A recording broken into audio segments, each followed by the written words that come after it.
Assalamualaikum dan selamat pagi. Saya ucapkan kepada Ustaz Abdul Munir bin Muhammad Noor dan rakan-rakan yang saya kasih sekalian. Pagi ini, kumpulan kami akan membincangkan analisa ayat Al-Quran, surah Al-Hujurat ayat 11 hingga 18. Sebelum itu, saya akan memperkenalkan rakan-rakan saya. Yang pertama, saya, Anamaya Sarah binti Muhammad Anwar. Yang kedua, Nur Aisyah binti Muhammad Jais. Yang ketiga, Nurul Syazwani binti Jamaluddin. Dan yang terakhir, Muhammad Dini Syakal bin Azri. Pengenalan. Surah Al-Hujurat adalah surah ke-49 dalam Al-Quran yang diturunkan sesudah surah Al-Mujadalah di Madinah. Surah ini mempunyai 18 ayat serta merupakan surah Madaniyah yang mengandungi manhaj, pembentukan dan penyusunan umat beradab. Surah ini juga menerangkan beberapa nasihat tarbawiyah tentang personaliti dan identiti seseorang Muslim yang harus dipraktikkan di dalam sebuah jemaah Islamiah. Surah ini juga dinamakan Al-Hujurat yang bererti kamar-kamar yang diambil daripada perkataan Al-Hujurat yang terdapat pada ayat keempat di dalam surah. Ayat ini mencela para sahabat yang memanggil Nabi Muhammad SAW yang sedang berada dalam kamar rumah bersama isterinya. Mereka memanggil baginda dengan cara dan dalam keadaan sedemikian menunjukkan sifat kurang hormat kepada baginda kerana mengganggu ketenteraman baginda. Terdapat juga nama lain bagi surah ini iaitu The Inner Apartments, The Chamber dan Apartments. Antara kelebihan jika mengamalkan surah ini ialah syaitan tidak akan mendekatinya. Nescaya manusia akan terpelihara daripada gangguan jin dan syaitan. Seterusnya, kelebihan lain dalam mengamalkan surah ini ialah jika surah ini dibacakan ke atas seorang perempuan yang menyusukan anaknya, nescaya susu itu akan bertambah. Kesimpulannya, surah ini menjelaskan tentang larangan-larangan mencaci dan menghina, memburuk sangka dan memfitnah sesama manusia dan sebagainya. Jadi, surah ini menerangkan tentang hal yang berlaku antara mukmin yang perlu kita hindari. Surah Al-Hujurat ayat 11 hingga 18 dan maksud ayat.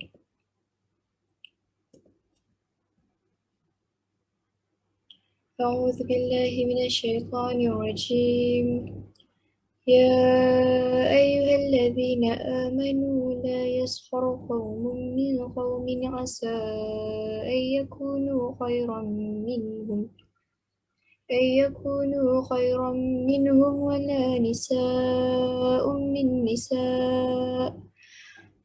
نساء من نساء عسى أن يكن خيرا منهن ولا تلمزوا أنفسكم ولا تنابزوا بالألقاب بئس الاسم الفسوق بعد الإيمان ومن لم يتب فأولئك هم الظالمون.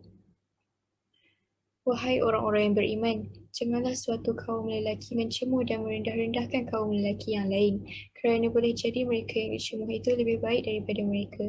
Dan janganlah pula perempuan-perempuan mencemooh perempuan yang lain, kerana boleh jadi perempuan yang dicemooh itu lebih baik daripada mereka. Dan janganlah kamu saling mencela antara satu sama lain, dan janganlah kamu saling memanggil dengan gelaran yang buruk. Seburuk-buruk panggilan adalah panggilan yang buruk, iaitu fasik setelah beriman. Dan barang siapa yang tidak bertaubat, maka merekalah orang-orang yang zalim. Ya ayyuhalladzina amanu ijtanibu kathiran minaz zanni inna ba'daz zanni ithmun wala tajassasu wala yaghtab ba'dukum ba'da ayuhibbu ahadukum an ya'kula lahma akhihi maitan fakarihtumuh wattaqullah innallaha tawwabur rahim. Wahai orang-orang yang beriman, jauhilah kebanyakan dari prasangka. Sesungguhnya sebahagian dari sangkaan itu adalah dosa. Dan janganlah kamu mencari-cari kesalahan orang lain, dan janganlah sesetengah kamu mengumpat sebahagian lain. Adakah di antara kamu suka memakan daging saudaranya yang telah mati? Tentu kamu berasa jijik. Dan bertakwalah kamu kepada Allah. Sesungguhnya Allah penerima taubat lagi Maha Mengasihani. يا أيها الناس إنا خلقناكم من ذكر وأنثى وجعلناكم شعوبا وقبائل لتعارفوا إن أكرمكم عند الله أتقاكم إن الله عليم خبير. Hai manusia, sesungguhnya kami telah menciptakan kamu dari seorang laki-laki dan seorang perempuan. Kemudian kami menjadikan kamu berbangsa-bangsa dan bersuku supaya kamu saling mengenali. Sesungguhnya orang yang paling mulia di antara kamu di sisi Allah ialah orang yang paling bertakwa. Sesungguhnya Allah Maha Mengetahui lagi Maha Mengenal. قالت الأعراب آمنا قل لم تؤمنوا ولكن قولوا أسلمنا ولما يدخل الإيمان في قلوبكم وإن تطيعوا الله ورسوله لا يلدكم من أعمالكم شيئا إن الله غفور رحيم. Orang Arab Badui berkata, kami telah beriman. Katakanlah kepada mereka, kamu belum beriman, tetapi katakanlah kami telah tunduk, iaitu Islam, kerana iman belum masuk ke dalam hatimu. Dan jika kamu taat kepada Allah dan Rasulnya, Allah tidak akan mengurangkan sedikit pun pahala amalmu. Sesungguhnya Allah Maha Pengampun lagi Maha Penyayang. Innamal mu'minuna alladhina amanu billahi wa rasulih ثم لم يرتابوا وجاهدوا بأموالهم وأنفسهم في سبيل الله أولئك هم الصادقون. Sesungguhnya orang mukmin yang sebenar hanyalah mereka yang beriman kepada Allah dan Rasulnya. Kemudian mereka tidak ragu-ragu dan mereka berjihad dengan harta benda dan jiwanya kepada jalan Allah. Mereka itulah orang-orang yang benar. قل أتعلمون الله بدينكم والله يعلم ما في السماوات وما في الأرض والله بكل شيء عليم.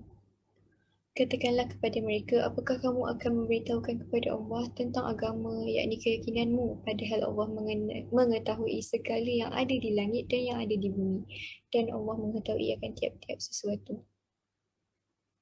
يمنون عليك أن أسلموا قل لا تمنوا علي إسلامكم بل الله يمن عليكم أن هداكم للإيمان إن كنتم صادقين. Mereka berasa berjasa kepadamu, wahai Muhammad, dengan keislaman mereka. Katakanlah, janganlah kamu berasa kepadaku dengan keislamanmu. Sebenarnya Allah yang melimpahkan nikmat kepadamu dengan memimpin kamu kepada keimanan jika kamu orang benar. Inna Allah ya'lamu ghaibas samawati wal ard. Wallahu basirun bima ta'malun. Sesungguhnya Allah mengetahui apa yang gaib di langit dan bumi, dan Allah Maha melihat apa yang kamu kerjakan. Asbabun Nuzul Surah Al-Hujurat. Sebab turunnya Surah Al-Hujurat ayat ke-11 ialah bila dari riwayat, terdapat satu riwayat yang mana sekumpulan sahabat dari Bani Tamim mempersendakan Bilal, Salman dan Ammar yang kesemuanya adalah bekas hamba. Dalam ayat ini, Allah menegaskan kepada orang beriman bahawa di sisi Allah, Bilal, Salman dan Ammar adalah lebih mulia dari golongan yang mempersendakan mereka. Allah tidak memandang asal keturunan mereka, tapi pengorbanan mereka untuk agamanya. Suatu ketika dahulu, Rasulullah pernah memanggil seorang sahabat dengan nama yang biasa beliau dipanggil, Maka beberapa sahabat yang lain memberitahu Rasulullah sebenarnya sahabat yang dipanggil itu tidak berapa menyukai panggilan ataupun gelaran yang tersebut. Maka turunlah bahagian ayat yang berkata, dan janganlah kamu memanggil antara satu dengan yang lain dengan gelaran yang buruknya. Untuk sebagai satu larangan supaya untuk kita untuk tidak memanggil nama rakan-rakan kita atau nama sahabat-sahabat kita dengan gelaran yang tidak disukainya. Sebab turunnya surah Al-Hujurat ayat ke-12 pula adalah sebagai satu lanjutan ayat ke-11. Dalam ayat ke-12 ini, Allah menetapkan dua lagi larangan dalam konsep pembinaan persaudaraan dalam Islam. Ayat dimulakan dengan larangan Allah terhadap bersifat sangka Sesungguhnya persaudaraan yang kukuh mustahil untuk dibentuk kalau wujudnya sikap bersangka-sangka buruk terhadap satu sama lain. Ayat ke-12 ini diakhiri dengan larangan mengumpat, contohnya ghibah, berbicara buruk, yang lahir daripada perasaan syak wasangka. Perbuatan ghibah ini adalah antara faktor utama yang meruntuhkan ukhuwah sesama Islam. Sebab turunnya surah Al-Hujurat ayat ke-13, terdapat satu riwayat yang mengemukakan bahawa ketika Fatimah Bilal naik ke atas Kaabah untuk menunaikan azan, kemudian beberapa orang berkata, apakah patut seorang budak hitam azan di atas Kaabah? Maka yang lainnya pula berkata, sekiranya Allah membenci orang ini, pasti Allah akan menggantikannya. Ayat ini turun sebagai penjelasan bahawa tidak ada diskriminasi di dalam Islam dan orang yang paling mulia di sisi Allah adalah orang yang paling bertakwa. Terdapat satu lagi riwayat yang mana iaitu kisah Abi Hidin yang akan dikahwinkan oleh Rasulullah dengan seorang wanita Bani Bayadah. Kemudian Bani Bayadah berkata, wahai Rasulullah, patutkah kalau kami mengawinkan puteri-puteri kami dengan hamba-hamba kami? Maka turunnya ayat ini sebagai penjelasan bahawa dalam Islam tidak ada perbezaan di antara bekas hamba dengan orang yang merdeka. Semuanya adalah sama sahaja. Akhir sekali, sebab turunnya surah Al-Hujurat ayat ke-17 yang bermula daripada kisah Bani Asad yang datang kepada Nabi Muhammad berkata yang mereka ini telah berjasa kepada Islam dengan masuk ke dalam agama Islam secara sukarela. Mereka kononnya ingat mereka telah berjasa dengan menambahkan lagi bilangan umat Islam dengan kehadiran diri mereka. Maka dengan itu Allah menurunkan ayat ini untuk menjelaskan sifat-sifat mereka, iaitu sifat-sifat orang yang merasakan dirinya sudah berjasa kerana memeluk Islam.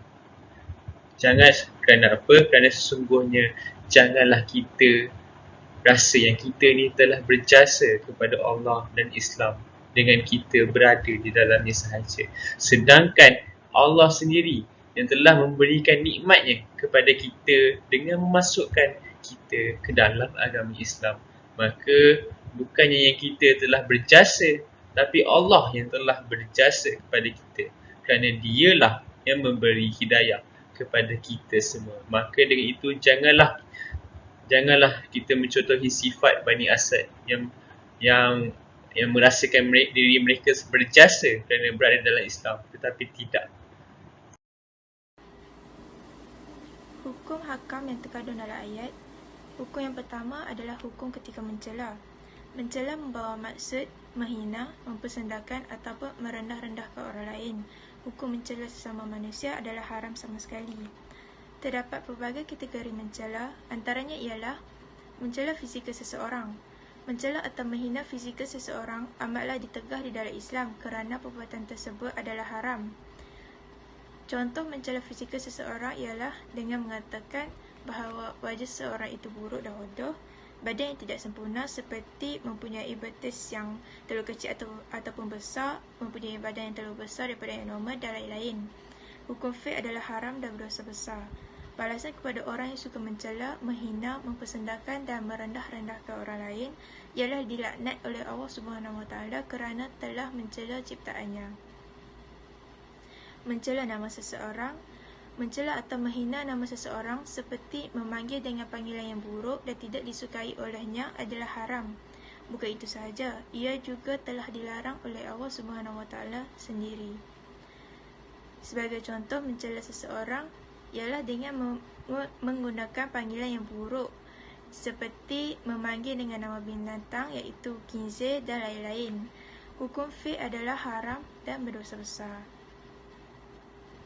Hukum kedua yang terdapat dalam ayat adalah hukum ketika mengumpat dan mengaibkan seseorang.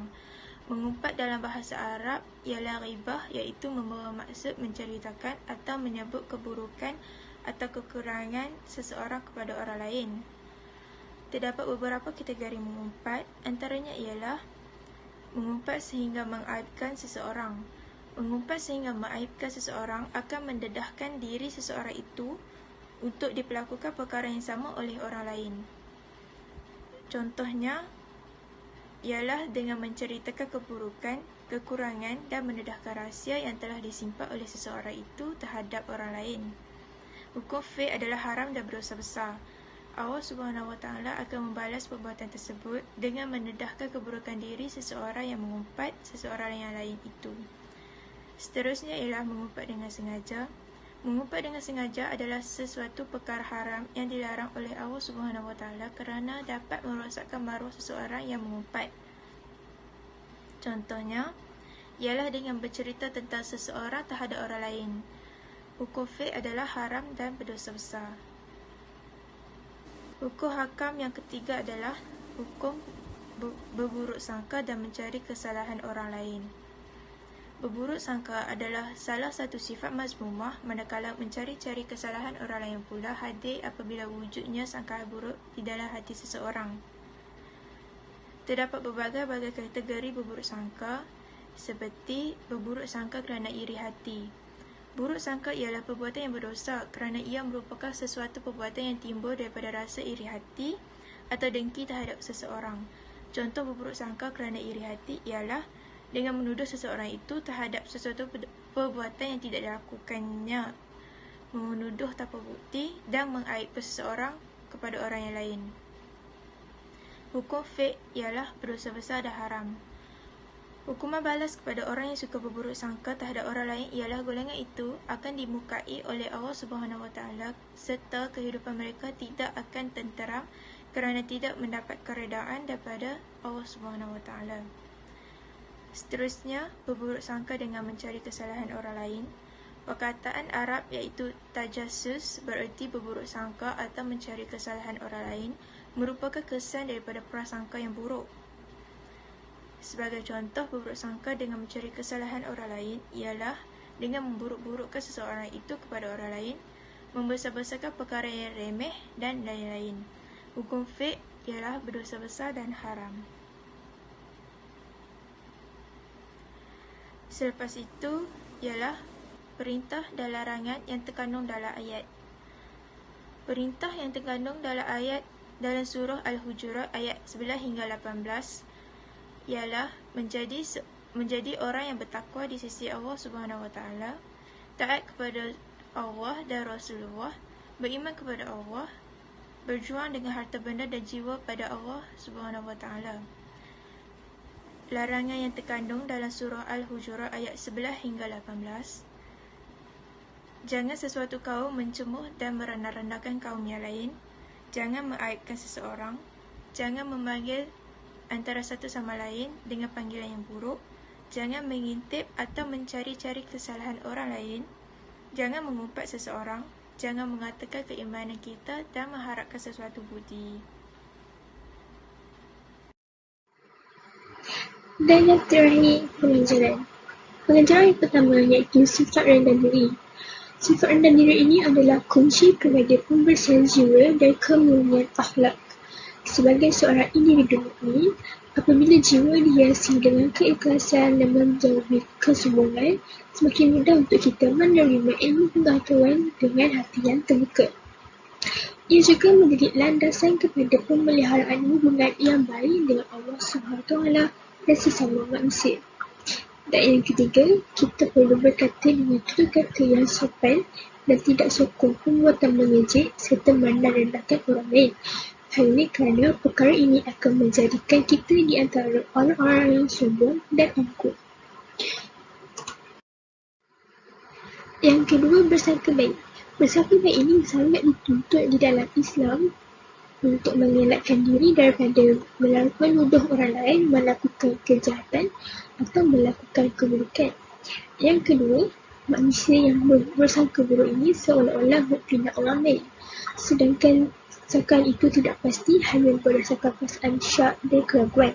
Seperti kita tahu, fitnah ini merupakan satu dosa besar.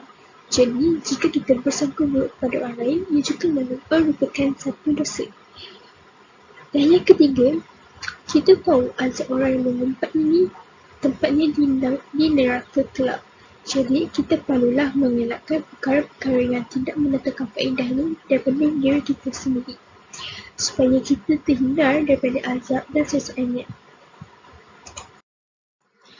Dan yang terakhir, Allah Maha Mengetahui.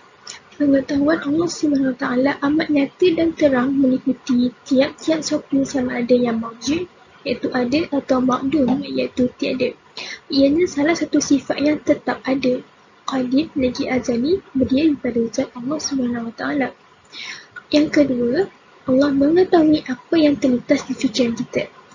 Allah mengetahui isi hati, fikiran dan perasaan yang tidak terzahir oleh tindakan atau tersembunyi dalam hati kita. Dalam surah An-Nahl ayat ke-19, Wallahu ya'lamu ma tusyirruna wa ma tu'linun. Dan Allah mengetahui apa yang kamu sembunyikan dan apa yang kamu zahirkan. Kita mungkin berfikir tentang cara untuk dilihat mulia oleh orang lain, tetapi Allah sahaja yang mengenali diri kita sebenar tanpa sebarang kepuraan. Jadi, itu sahaja daripada kumpulan kami. Sekian, terima kasih.